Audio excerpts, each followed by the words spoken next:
how to change Wi-Fi password on Telus PureFiber router.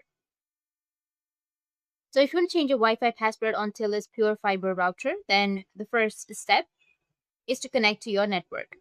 Ensure that your device is connected to Telus PureFiber network, either via Wi-Fi or an Ethernet cable. This connection is necessary to access the router settings. The second step is to access the router's admin page.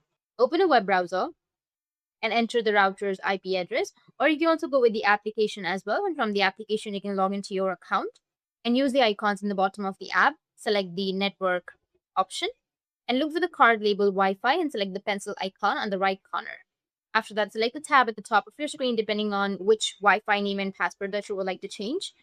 Enter your desired new Wi-Fi name and new password, or both, and then go with save, which will be on the bottom. In this way, you'll be able to change your Wi-Fi password and your name on your Telus PureFiber. And if you have any questions, feel free to comment below. Thanks for watching.